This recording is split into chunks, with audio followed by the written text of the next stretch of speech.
How are you? Welcome to Critical Moves of Telesur.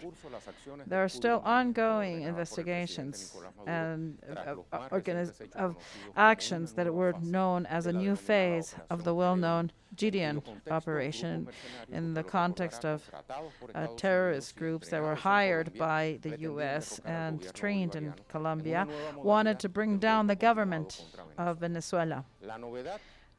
What's new is that the existence of a contract that goes beyond just bringing down the revolution. What do we know up until now? This is what we're going to be analyzing today. Let's begin.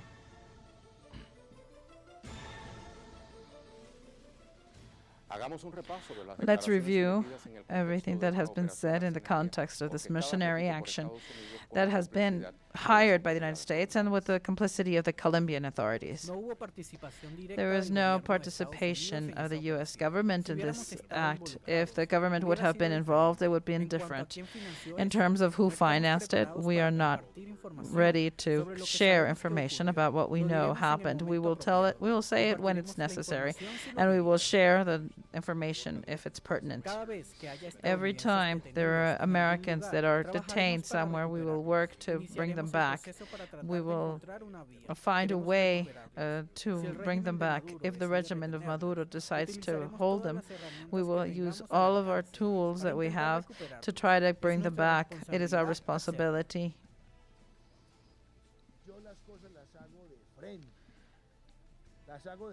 I do things forefrontally because in life you have the principles of verticality. We defend them. We defend them without masks. That's your signature? What is the contract about? Why did you sign a contract? What did you try to do? Well, the part that has been shown of the contract are 7 of 8 pages. The agreement had 42 pages of annexes that explained the purpose of exploratory of this agreement. That was not carried out. So it was not able to carry out. We all know that to liberate Venezuela, we do not need mercenaries, because there are enough people that are in unrest in Venezuela, people, militaries that are willing to defend the Constitution and our cause. It is a covert operation, how it will be shown that has been ordered by Donald Trump personally and subcontracted to Silvercup. This is a company in Florida that is very much used by Florida and Vice President Pence for many defense and security actions within the United States. It was surveilled by President Duque in Colombia, and it had a contract, a signed contract by Juan Guaidó and Mr. J.J. Rendon and Jordan Gruthman that established all of the conditions for the payment of 212 million people to train mercenaries and the objectives of attack, of which the focal point was assassination of President Maduro. That's the truth. They wanted the attempted coup d'etat that just ended in recent days. They were going to give them money for my head, and this covert operation. This has all of the rules of a covert operation. So, through this group, try to attack and fill with violence the entire country. They have even reached to the point of thinking that they could enter the country and that nobody was going to notice. Why don't we review digital websites about this? For example, Iguana, 11 May, it says, Sergio Vergara and J.J. Rendon quit from Guaidó. They published their letters and everything and contradictions with them. And J.J. Rendon has just withdrawn from his post. There are new questions on the table. It wasn't just a phrase to impact headlights. This is what Vergara just said. Likewise, Juan José Rendón has stepped down from being the strategist of the so-called government of Guaidó. Juan Guaidó has issued a statement through the National Assembly in which he accepts both letters of demission. This is how things are going. We have updated. Let's continue analyzing this to see from the psychological and from the political standpoint what is at play in Venezuela. Let's go to our pause. But first, let's not forget that we have the question of the day, and you can become one of our analysts. And the question is, why are all of the plans against Venezuela, including the recent one of mercenary attack, have been frustrated? Where is the main strength? Give us your opinion. We'll be right back.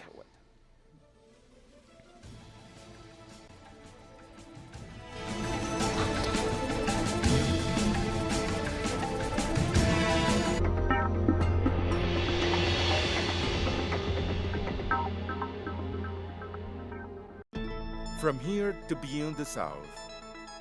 From here to the Caribbean or further north. Where can I see news connecting the whole South? From Washington. From Mexico. From Caracas. From Quito. From Havana.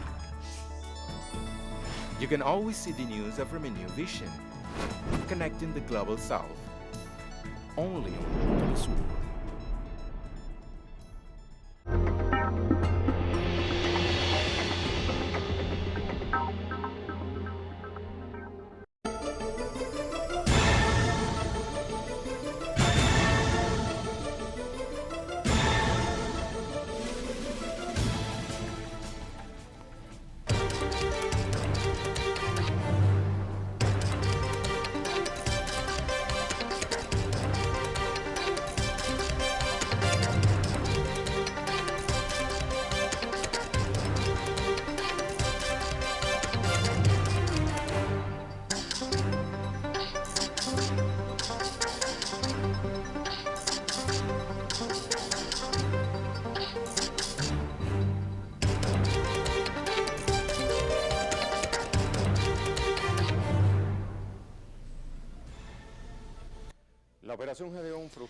The Gideon operation that was frustrated and is being investigated led to create violence and at the end finalized with a coup d'etat against the government of Nicolás Maduro. Let's go over some of the details. On May 3rd, the armed forces of the Bolivarian Republic, along with the police, were able to frustrate an action that were attempting a coup d'etat. They came in through Macuto, La Guaira, as part of the Gideon mission, and what they wanted to do was attempt against the life of Nicolás Maduro. High authorities of the government said that they were going against the Chavismo. And in many places, other terrorists were intercepted. Up until now,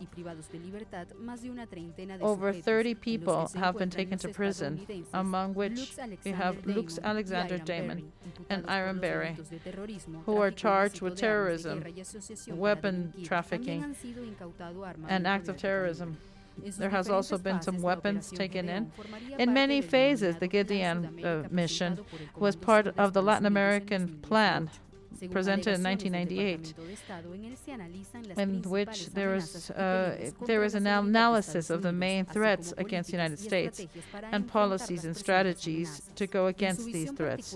In their particular vision, this action focuses on Venezuela, and against which the United States has an increased level of aggression in the economic front. The Gideon operation had different phases. The first one was on January 15 of 2018 and by Oscar Perez, who had attacked in 2017 in Caracas some public buildings. As he also stole some weapons in Carabombo, and it was dismantled during an operation by the military this operation had its continuity in the recent acts. Previously, the Treasury of the United States had placed charges against Nicolás Maduro, who they attacked, saying that he leads a cartel of drug trafficking. They also offered a ransom of money if they bring back Nicolás Maduro to the United States. According to what the confessions of those detainees said, that the first contacts of this action were established in Miami, and the trainings of the mercenary groups were held in Colombia with the White House and the government of Colombia fully aware. They were carrying out actions through Silver Corp, and they were going to go after the president of Venezuela. This was denounced by President Maduro, who showed evidence of the participation of the United States in this action. The president also said that the success in being able to neutralize these people was a coordination between the people and the military. First phase of the analysis here in Jugada Crítica. Let's see Gustavo Villapolo. He's also an economist and a journalist. And Julio Garcia, he's a lawyer, expert in human rights. I would like to greet you both, and I would start with you, Gustavo, with one of the lines that has been spoken of. It's how they are now hiring hitmen to hit a hitman and a company to go after a president. So now the military don't do it, but they hire a third party. Thank you, Ray. It's a pleasure to be once again in Critical Moves. Well, it's evident that this process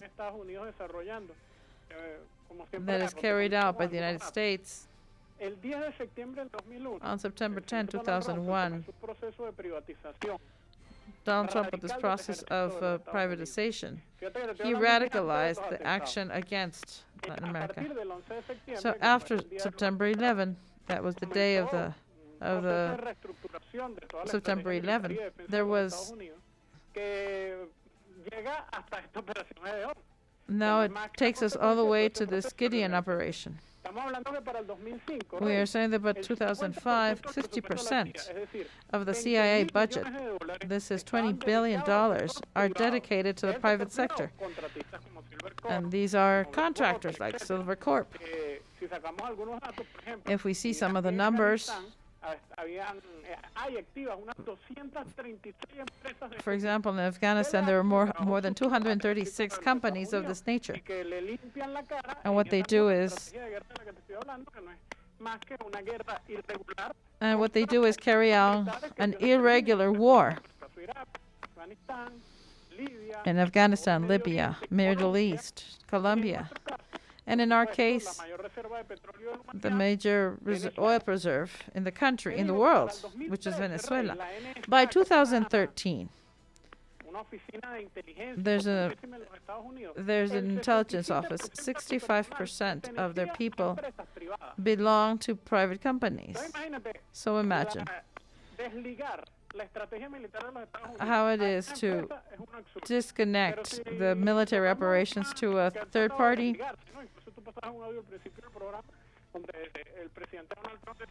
And as you can see, with that, the government of the United States can just wash their hands from anything that happens because they say they have nothing to do.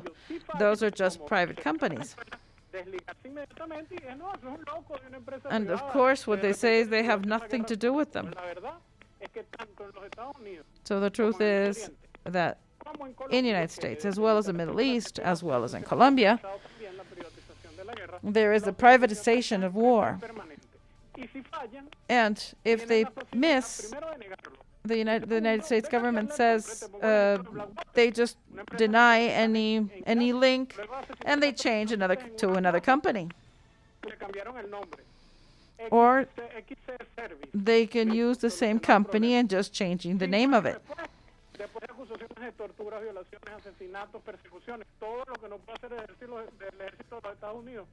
So, and what they do is they hire contractors for any type of operations. It can be sequestering, torture, blackmailing whatever they want.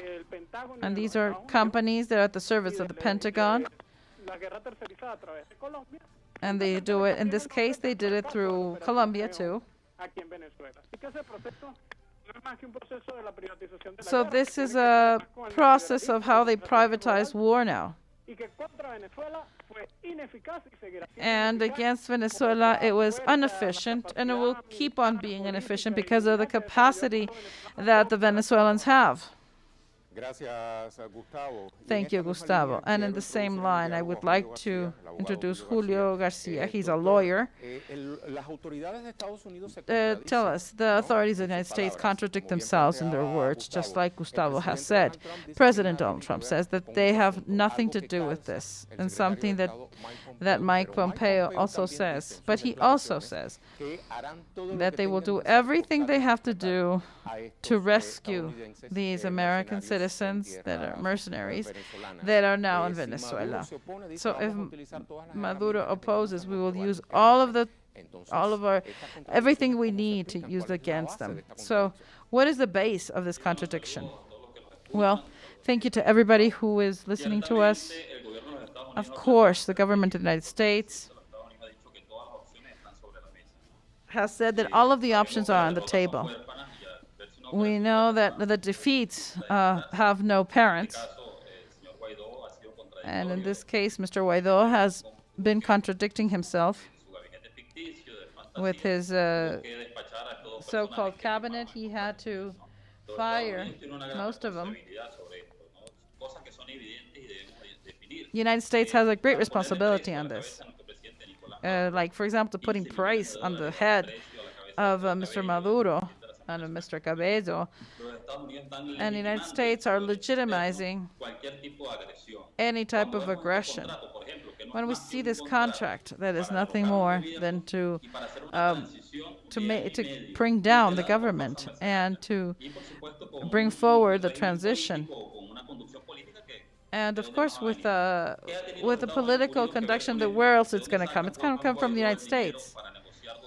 And it's obvious to see where else can Mr. Guaidó find the money, all of the money, to carry this operation through.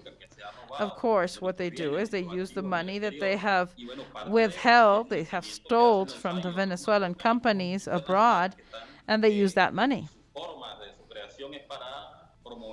And what they do is they promote conspiracy groups.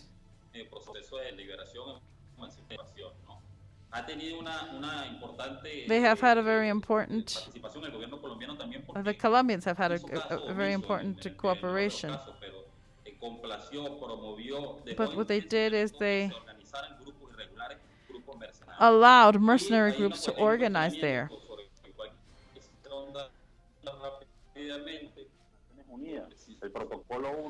And the protocol number 1 of the Geneva Convention says that there are certain elements that allow us to identify our mercenary groups.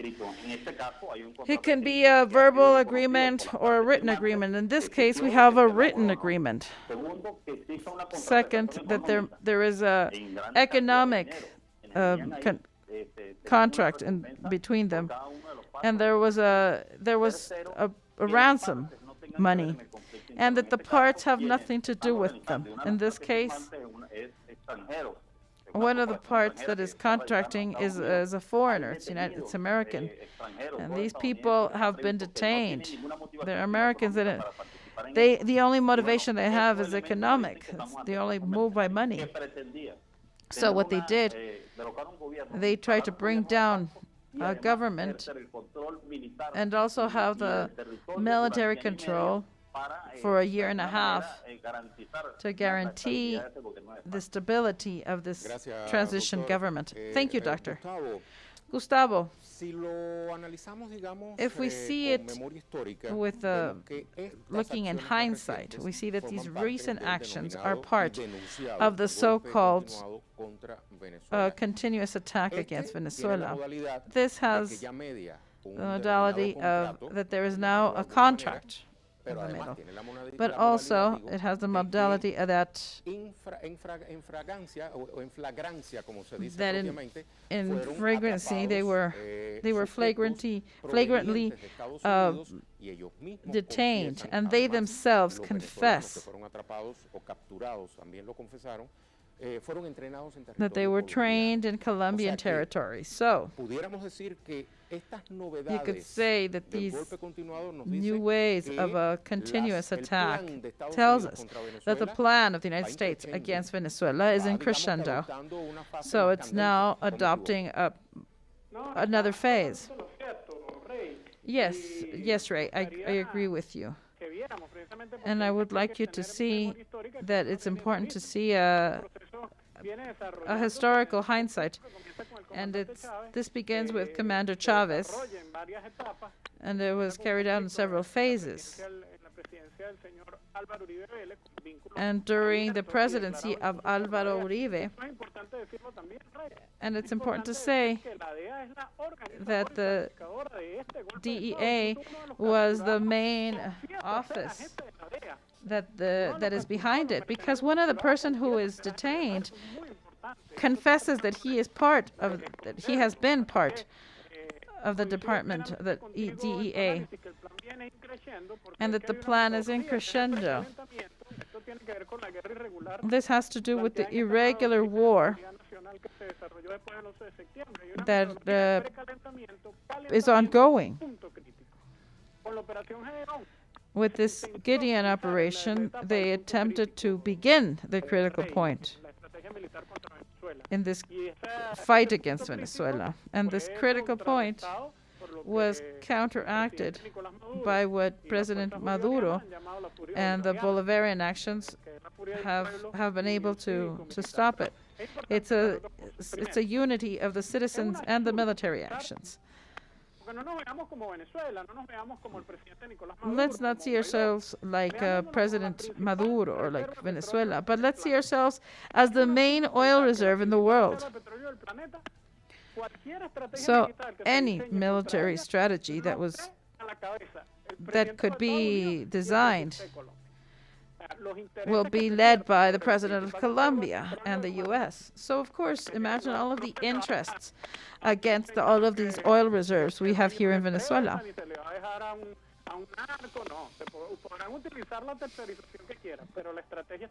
But the strategy is clear. And something that I also want to mention is that in the contract, they tried to dissolve the Venezuelan state.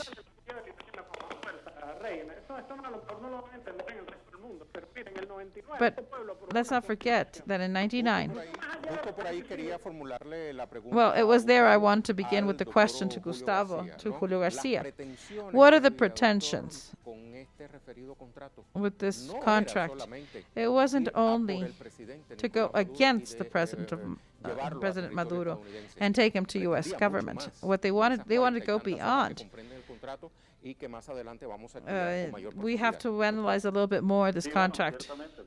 Well, in fact, like Gustavo says, their pretension was to bring down the state nation, to take the territory, to do away with the institutions of the government, and give protection to this oil wells that we have. And that way, guarantee the extractions of the natural resources. And now we can ask ourselves, the scenario that's been ongoing. Now let's see what happens in Libya. Libya has more democracy now than ever. Now you have more rights, of human rights in Libya.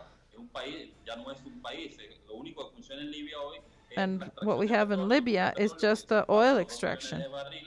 They have over 2 million barrels. And of course, it's a country that has no organization, no institution. So this contract established exactly that. They said that people could be detained without a judge order. It was legitimate to use force on people that are hostile and just people who support them. Anybody, it can be civilians, and there's a lot of protocols and chains, and that they say that they could use non-manned aircrafts. And they were going to use also landmines that have already been banned. And what they tried to do was to do away with the institutions of the government. And let's not forget that these organizations have been put in office after elections, legitimate elections.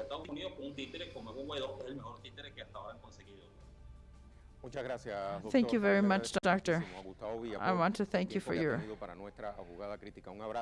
both of you. See you soon. Let's go to our second pause.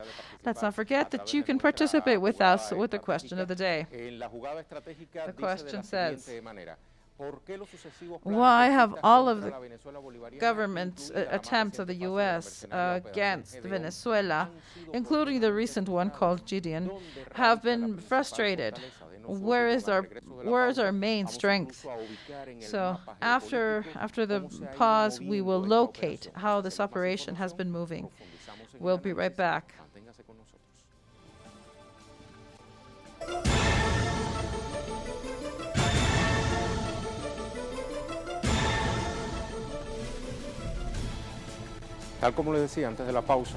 Just like I told you before the pause, we're going to do a map of the Gideon operation and everything it has as the consequences. Venezuela, the scenery of the Gideon operation. It's on the coast of the Caribbean. It's the opening door to South America. This is the strategic location, and it's huge resources that make it so valuable for the United States and their allies, which have done everything possible to attack this government and the legitimate government of Nicolás Maduro. The most recent attack is called Gideon Operation, that was held on May 3rd by a group of mercenaries that was financed by the United States, and they arrived through Macuto in the state of La Guaira. They were heavily armed, and their objective was to sequester President Nicolás Maduro and take him to the United States and create instability. Nevertheless, thanks to the security operation and the people, this operation was frustrated, and it ended up with 8 people dead and many injured. Although everything apparently was over, the next day there was a second incursion. This time, the mercenaries tried to go through Chuao, and this is the province of the Estado Aragua. The people on the boats were captured by fishermen that and they gave them back into the armed forces. In this context, the Bolivarian Republic government has launched the operation Shark 2020, and it was operations of surveillance through all of the coast and going through the whole territory to analyze any possible threats. Other 2 people were detained in the sector. On May 10th, 3 terrorists were detained in La Colonia Tovar in the state of Aragua as part of the display of the security forces to capture the mercenaries involved in the military incursions in the country. That same day, the armed forces also reported 8 people that have been captured in La Guaira, like 50 kilometers away Caracas. Among those is a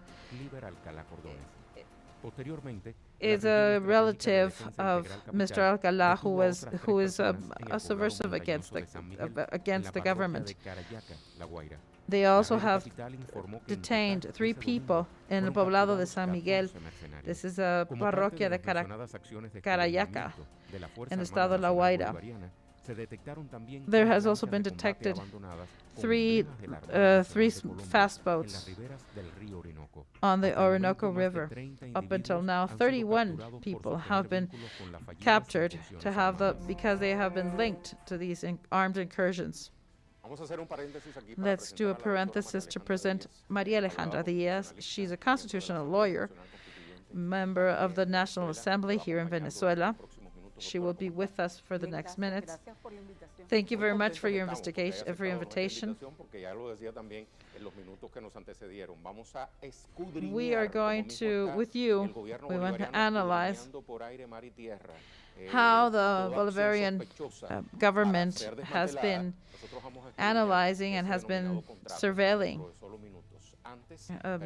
all of this operation. First, let's go to a report that puts everything in context.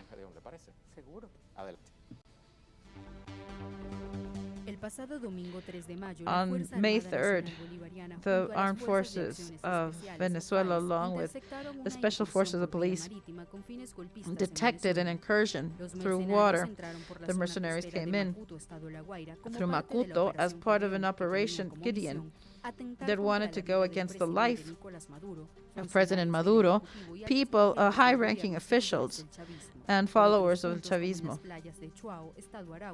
This in this coastal area of La Guaira, they were taken in.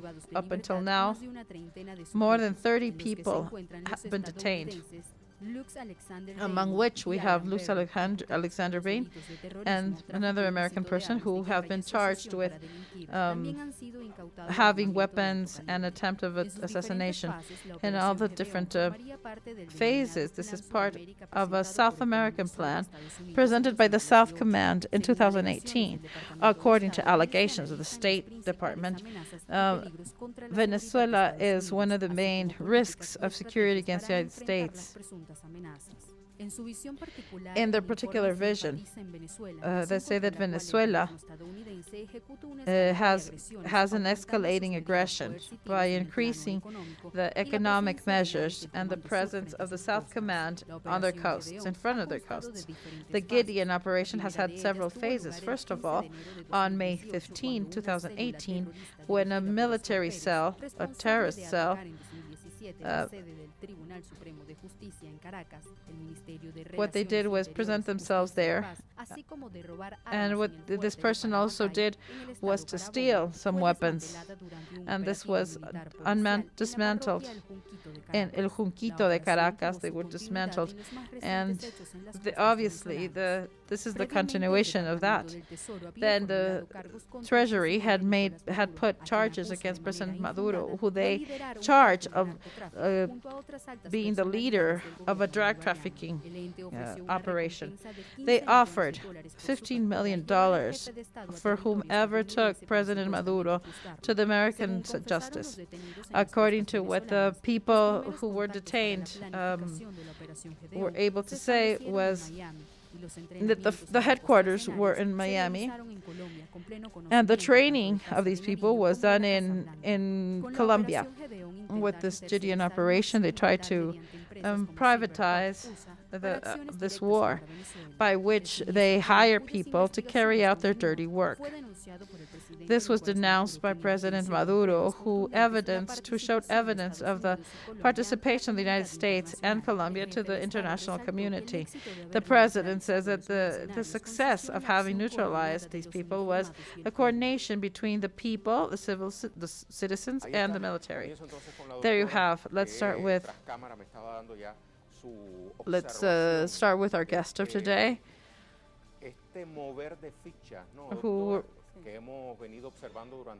who has been analyzing with us how these things are coming. Well, the first thing is that we must understand that the United States, that the policy of the United States presents a confrontation between two groups of power. One of them supported by the deep state that Eisenhower and Kennedy spoke of, which is the military complex and all of these, the pharmaceutical, and Google, Amazon, Facebook, and Twitter. Those are the ones who are governing, because the thing is that even the use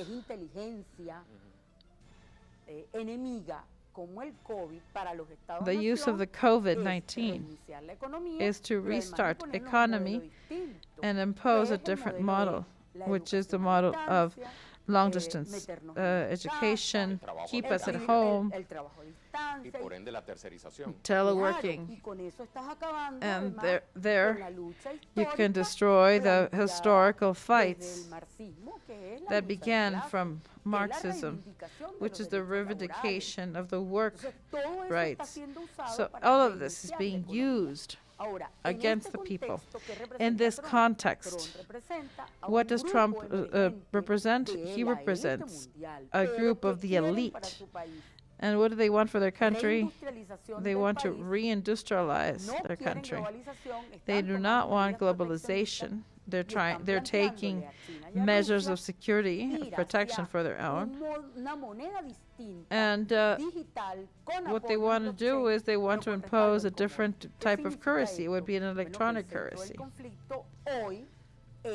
And what they're doing now is using COVID as a smoke curtain.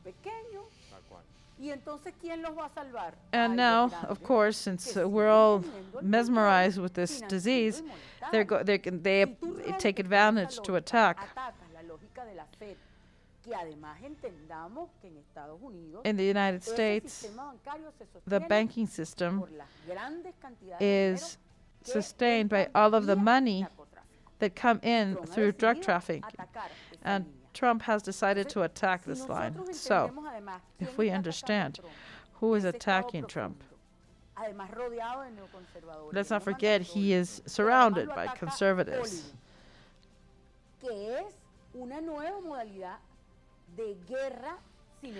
Let's not forget that Hollywood is also involved, because Hollywood is used as a weapon to attack.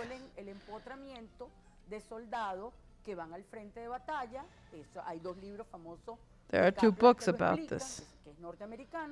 Mr. Capra explains it. But this topic of Hollywood as a weapon of war, and to make things even more natural, the viewer will be able to see it on the streets of his home. And let's not forget that the idea of the InfoWars that is unleashed through the news media has to do with persuasion. And Hollywood is the biggest military machine of persuasion to convince of whatever they want. In fact, this is what's happening now. They already foresaw this in many movies. Well, were they able to foresee this? No, they had planned it. Look, doctor, it's incredible to see how the Latin American conscience has been immersed with all of this.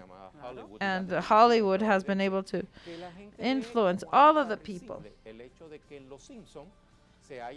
For example, The Simpsons had already foreseen this. It's not only The Simpsons. The Simpsons also foresaw the death of President Trump. We have to be very careful, because if he wins the elections, they could attempt against his life. So now there is a division of the state. So an action of this nature, who does it affect? Nobody, because nobody responsibilizes themselves for it. But let's not forget that Trump also has enemies within his country. For example, Hollywood, they are attacking him. So it's important that we identify where our enemy is and tell Trump that I think he is going to win the elections for some elements that we know of. So listen, if you want to negotiate with Venezuela, let's do so in terms of respect. Here we have a sovereign country. You want sovereignty for your country, so we do too. Being Donald Trump, the millionaire he was. Do you think that he knows of contracts? No, well, I think that he is one of the men who most know about constructions because he was a contractor himself.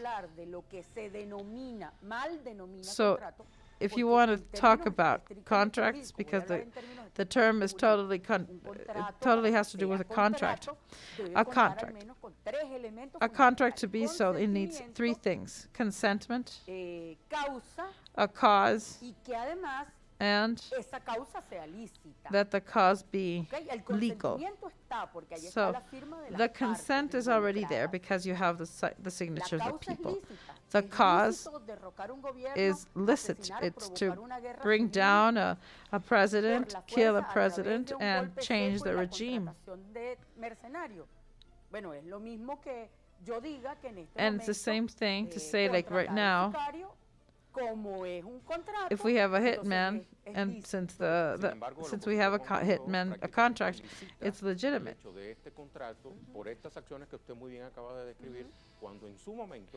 So what you would say is that this contract just is the evidence of the Gideon attack.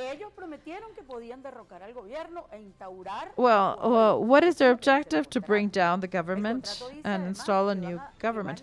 This is what the contract says. What they say is that they're going to destroy the internal laws. And what are the internal laws? Of course, those are the Constitution. This is which holds the right to life. But it's important that before we analyze what they call contract, that this is not, for me, it's just an agreement that does not answer all of the elements of a contract, because it's not legal. The actions that are foreseen in the contract are not legal. And with this contract, they have a license to kill. So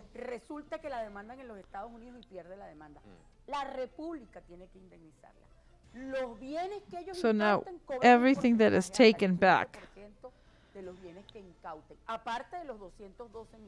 the contract also foresaw that anything they took, they could keep by paying taxes.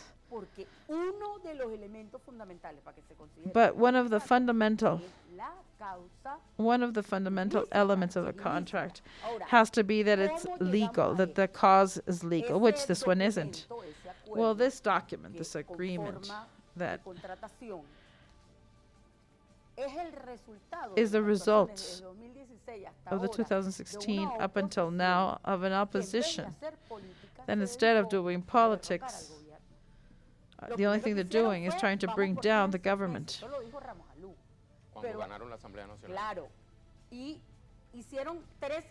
And what they did is make 13 laws that were placed out of effect. This was the first problem they had, the constitutional control.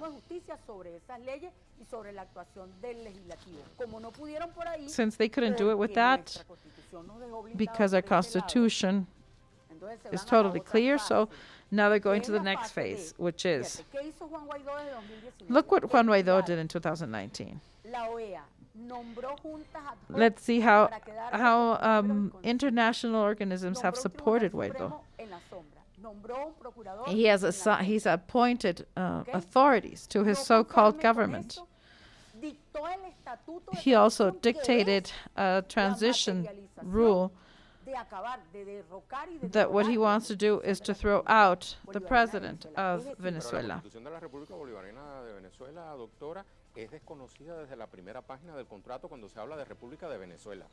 Now, let's not forget that the contract does away with the existence of our country of Venezuela, because they start saying by the Republic of Venezuela, which is not the existing country. They want to make a new government.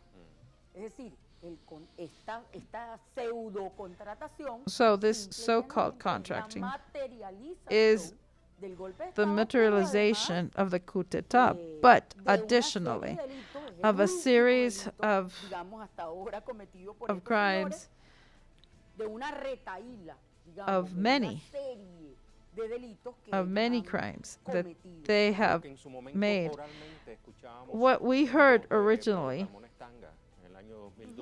in 2002, now we read it in this document. So what I think is that more to center ourselves on the document, we have to observe with much concern that this way of working that appears like a contract that is signed between Guaidó and a corporation where the war is hired by somebody else. So this is a doctrine that has been imposed after 2001.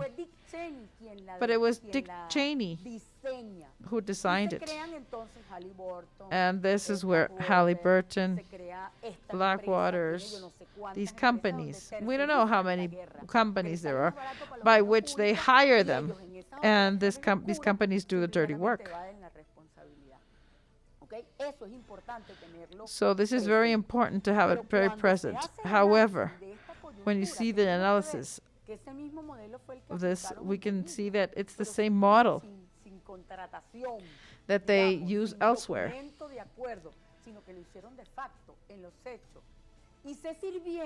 And many times they have done it with no contract in the middle. They just do it, and you see how it acts.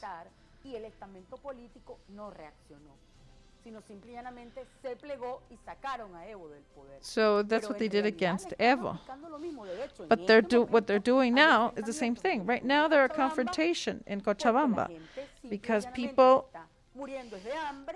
are starving and the dictatorship went out to kill them.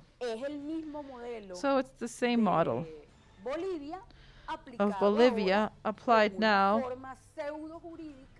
with a so-called legality,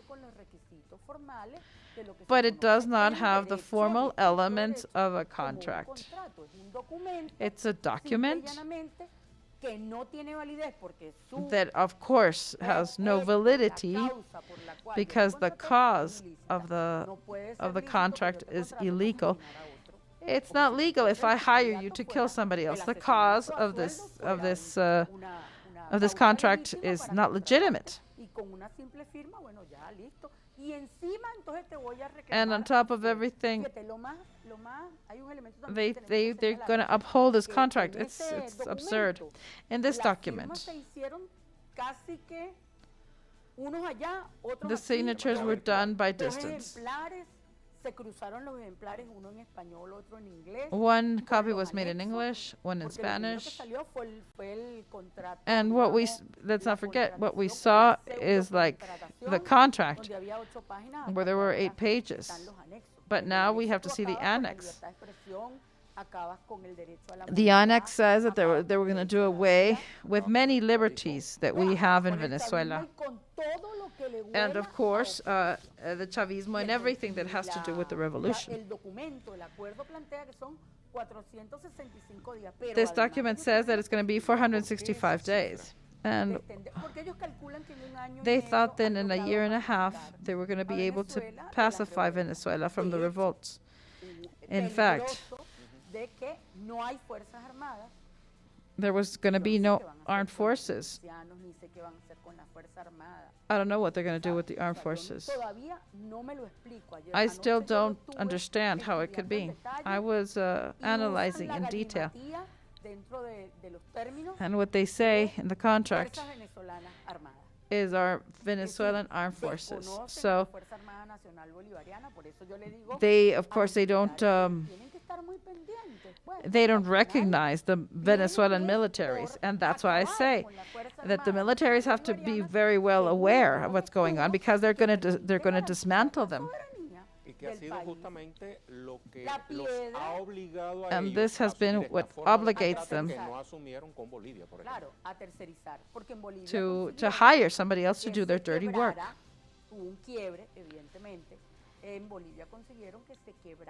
In Bolivia, they were able to break the chain, and there was a group who went against the constitution and state, and now They are accomplice of the dictatorship where this lady is now killing the people of Venezuela.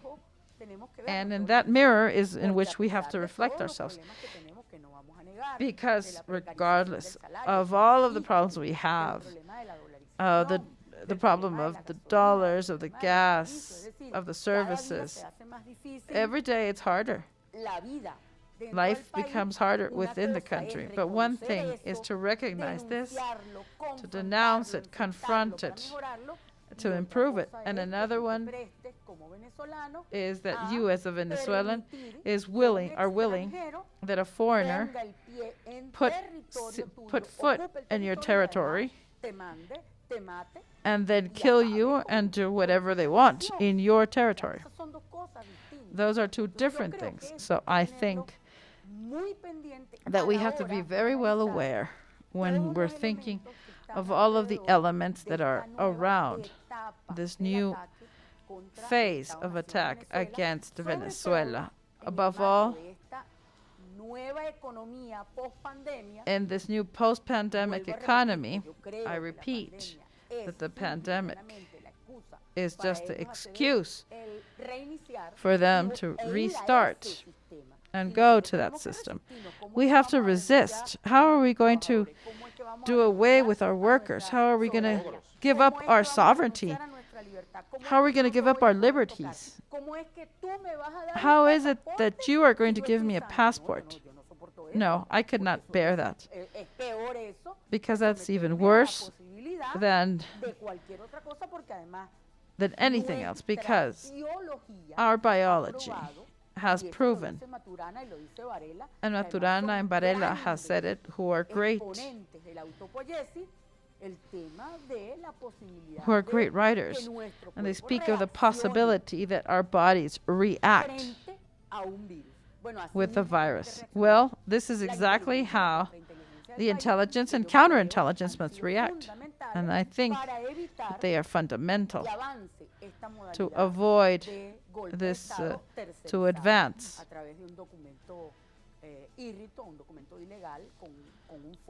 Through a contract that is totally illegal. Doctor, to finish in a minute, can you tell us what you think of one of the recent events, which is one of the people who signed this, he decided to withdraw. Well, I think that after so much time that we have spoken, that we have asked Guaidó to be detained, now finally the president has spoken of this traitor as a traitor, that we're going to follow him and detain him and to punish him for all of the things he's done against the people of Venezuela. And this man has caused misery and hunger to this country.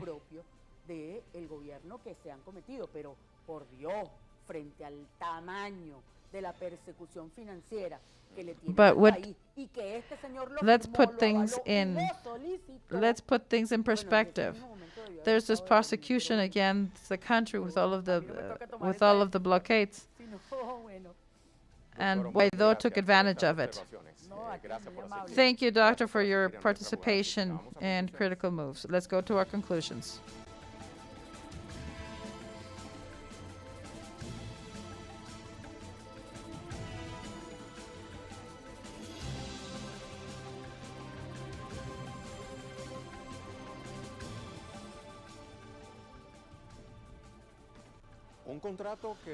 A contract that goes beyond the illegal, of bringing down the revolution with capturing and bringing Maduro to the U.S. justice. A contract that ever since the beginning